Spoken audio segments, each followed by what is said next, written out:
my writers, it's time to start one of my favorite writing projects of the year. You have written a narrative before, but you might not have written a fiction narrative yet this year. Let's talk about what that means. A narrative is a story that's told with a narrator. So earlier in the year, if you were in my class, we did a personal narrative where you were the narrator and you told a true story about your life. Well, now we're going to do a fiction narrative. Fiction means fake. So you might be the main character of your story, or someone else might be the main character. And your story gets to be about anything you want. You're going to get to be very creative with this. So let's talk about the elements of a fiction narrative. Elements are the parts that it needs. First of all, it's a story that did not happen, it's made up. It can be realistic or unrealistic. It could be about a typical third grader going through distance learning, or it could be about unicorns up in space. Totally up to you how real or unreal you want to make it. You have characters. You're going to choose one main character. Your main character, again, it could be a person, it could be an animal, it could be anything you want. And so here's what you need to start thinking about. You don't have to type this part, I just want you to think about it. Are they human? Are they animal? Are they something else? What's their name? How old are they? What do they look like? What are their interests in character traits? So, my favorite stories are the ones that don't just tell me, oh, Cynthia had brown hair. She was 10 years old.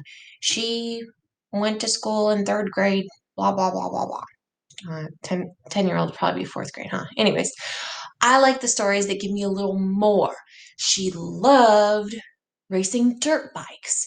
She was very selfish and fought with her brother all the time. She was also very sneaky and was always trying to get away with things. But she had a great sense of humor. And so maybe my story is going to be a comedy, right? That would be like a little more about my character, not just what they look like and how old they are, but who they are on the inside. So I encourage you to really think about who this main character is. What types of things would they say? What types of things would they do? Are they evil? Are they good? Are they mischievous? Are they shy? Are they courageous? What are they like? Then you have secondary characters. And again, you don't have to type this out, but just start thinking about who they are. Okay. Secondary characters help the main character move the story along. They can be good. They can be bad. They can be friends or enemies. They could be the family members of your main character. They could be their friends. They could be the people they encounter along the way. They are important, but they're not your main person. Okay.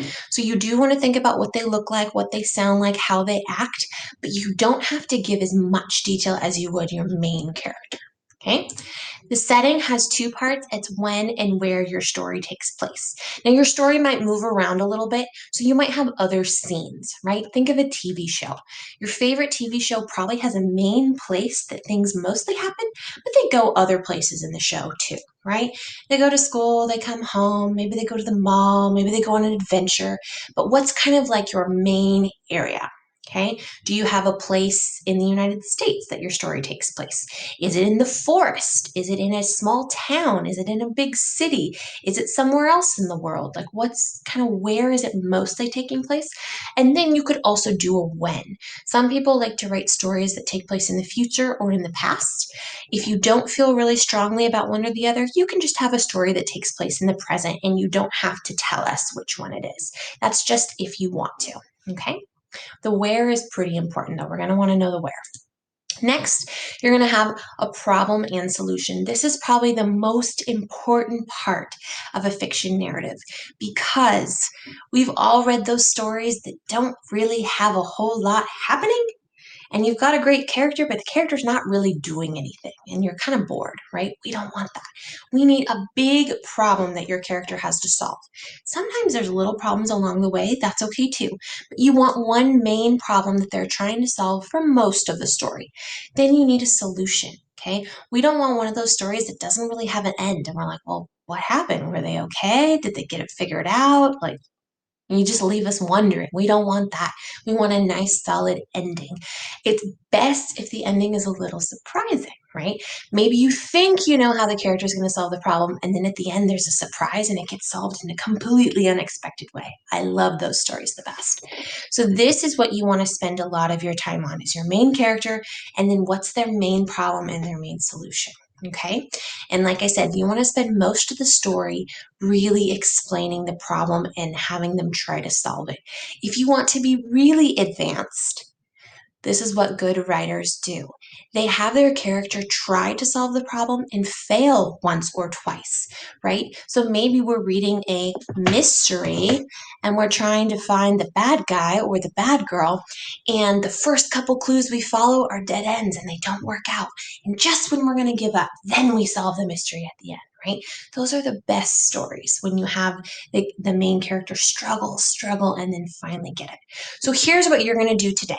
I want you to take these things we were just talking about and take the things that you were planning in your head, and now it's time to write them.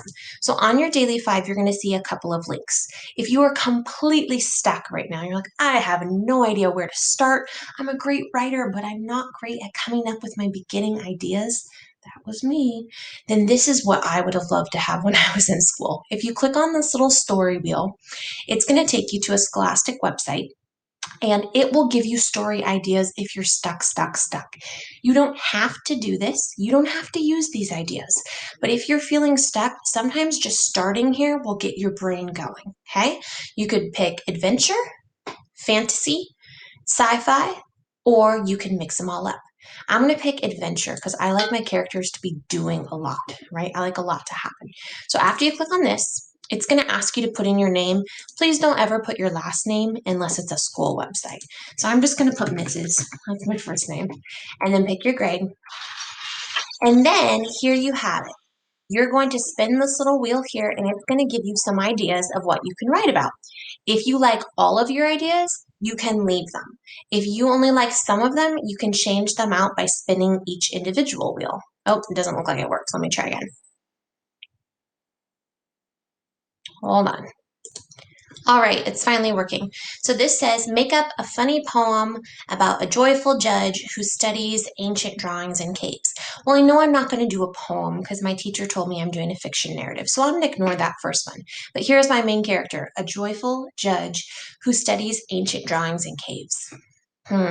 That sounds exciting, but I'm not getting a lot of inspiration from ancient drawings in caves. I'm going to keep the joyful judge. I think I can work with that. I'm just going to change this last one.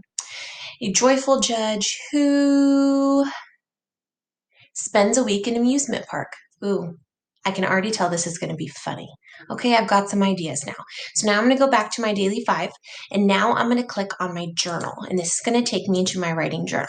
Like I said before, you can skip the story wheel if you already have ideas. If you love coming up with your own ideas, you don't have to use the story wheel. It's just to get you started. When you go into your journal, you're going to go to the narrative tab. Okay, it's this first tab after Rose and Thorn, or you can just scroll if you want to. You're just going to worry about your pre-write this week. Don't worry about the rough draft yet because I want to do that part with you. Just do the pre-write. Right here, I want you to tell me who your characters are.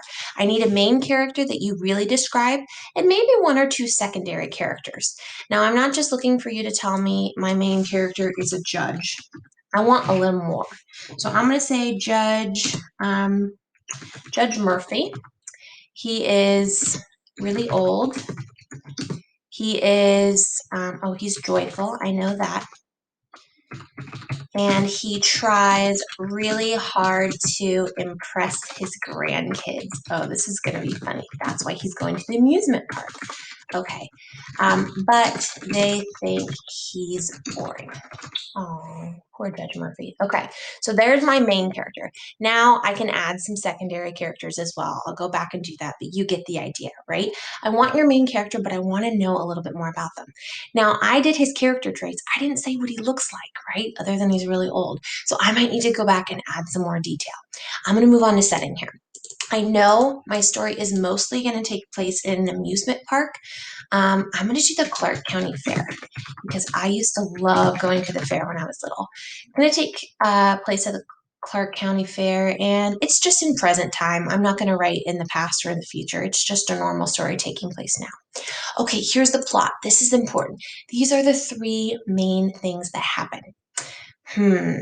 He tries to impress his grandkids, but they're not really they're not too impressed with him. So I'm going to say he tries to hang out with grandkids at the mall, but they ditch him. Oh, that's the first main thing that happens. So he's like, this is not working. I need to come up with another plan. Okay, so then he decides to do an amusement park day, and it's going well. Okay. But then here's what happens. I need to get into my main problem. My main problem is going to be he loses one of his grandkids during, when should it be? Oh, the haunted house. Have you guys ever gone through like those haunted mazes at the fair? Oh my goodness, he loses one of his grandkids. So he's like freaking out because all he wanted to do was impress them and now he's lost one of them. Okay, so how is he going to solve his problem? How is he going to find them? And I need a third thing for my plot. So I'm going to keep thinking on this. I think you get the idea. You get where I'm going with this, right? By the end of the week, and you can work on this a little bit each day if you want, you need your characters, you need your setting, you need your main problem and your solution, and at least three main things that happen. So I'm going to be brainstorming now of a way that he tries to find the grandkid and fails. And then in the end, he's going to find them in some surprising way, and they're going to realize how cool he is, and they're going to bond, and they're going to be really close at the end of my story. Okay? I want you to think about your story. If you need help with ideas, we can talk about this in small group. You can ask your friends to help you brainstorm. Remember, we're not writing the story yet. We're just coming up with our pre-write. Let me know if you need help.